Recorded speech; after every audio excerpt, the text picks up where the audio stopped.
Alright guys, it's JC again here at the Mississippi Gun Channel. I'm gonna load up a few rounds in this press of mine, some 45 ACPs, and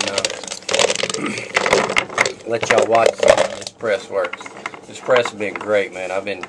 I've used the heck out of this thing, and don't have a lot of problems with it. The main thing you gotta watch is this primer feeder right here. Right now I'm loading 45 ACPs, just reloads of 230 grain lead cast bullets. I think I'm loading like 6.7 grains of blue dot, and it's been alright. I ain't happy with the blue dot powder. It's kind of janky, but it'll get the job done. But I'm just plinking and shooting around. I ain't doing nothing, no major competition or anything by any means. Just farting around on the weekend. So, but that's what I'm making, and I got one little tube here full on my case feeder. See if we can get it going. Just gotta watch this thing right here and make sure that it feeds. It will jam at the top, and it'll quit feeding your primers in that thing, and cause you all kind of problems. And I'm sure we'll probably have a failure in this video, but that way somebody will know what's going on. So once you get it set up, get everything rolling, this thing will just spit them out about as fast as you can make them. I had the bullet feeder and I wasn't happy with it. It wasn't very good, kind of janky. So I took it off and just decided to do it by hand, and I can roll pretty quick with it. You gotta tap on that thing every now and then just to make sure them primers are feeding down.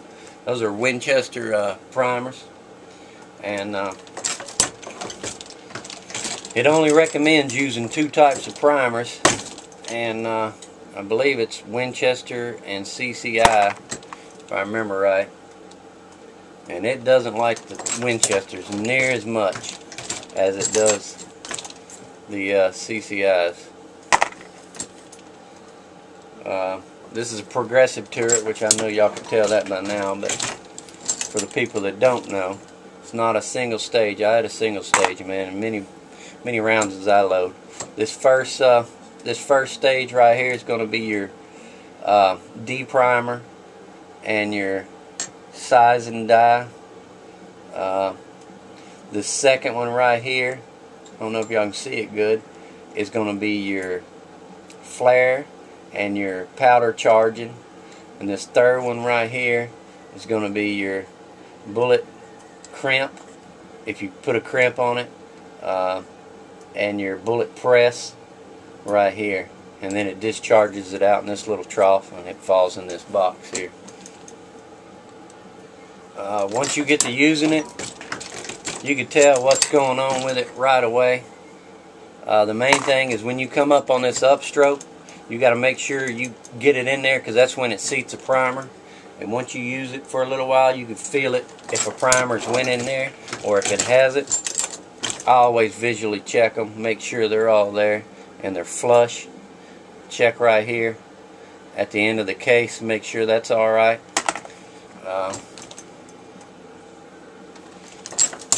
And for the most part, once you get it set up, you don't have any problems out of it. I check a few of them when I first start, and I've already been loading quite a few rounds. And once you get them rolling, you can just spin them out as fast as you want to go. Wear your arm out too, boy. But this is a good little machine. I hadn't had any problems with it besides the primers, really. You got to keep it clean, keep it lubricated, and that's it. I ain't had to do anything. I had a little chain break back here on the back. I don't know if y'all can see it right here. It broke, and it was like the fan, like the ones on your ceiling fans and stuff, that little chain like that. And I was loading at the time. I'd screwed up and broke it. It's my fault. I just took some weed eater string and tied it up, Good plastic string because it's real stout. Tied it up, and I ain't had any problems out of it since. That stuff will stretch a little bit, and it works like a champ. So that's about all the little quirks and things you need to know about this thing. Is that primer feeder right there is the main one. You really got to watch it, because once you have a misfeed of one, it'll throw everything out. But once you use it quite a bit, you'll know it immediately if it's done it or not. But right there is a 45 230 grain lead cast bullet. These are just tumble lubed. I don't know if y'all can tell that. They're just tumble lube. Tumble lube groove, and I just put them in a pan that I got. I bought a baking pan kind of like this, and it's full of wax and petroleum jelly. My uncle gave me this recipe. It's like candle wax and about a quarter of a teaspoon or a full teaspoon, however you like it, of petroleum jelly, and I melt it in a pot.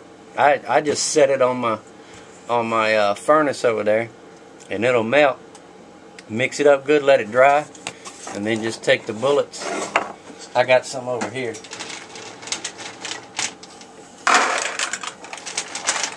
I'll take some rounds like this right here, put them in there, and then just shake them around. Shake them around a little bit. This is what my uncle taught me to do. You can use the liquid tumble lube stuff where you squirt it in a bowl and you shake it around in the bowl and stuff. But this right here works just as good. It'll get them plenty lubed up where you don't have any problems. Like I say, I probably shoot 300 or 400 rounds in a day on the weekend, and I hadn't had any real problems. If you just run a few lead jacketed bullets through your gun at the end of the day, run a few copper jacketed rounds through your gun at the end of the day, you won't have any problems. It'll clean all that stuff out for you. But that's my little loader. That's how I tumble lube my rounds, and I thought I'd show y'all that, and see if anybody had any ideas or suggestions or any questions or anything. But if you do, just feel free to shoot me a message or something like that, and I'll get back with you. Alrighty, thank you guys.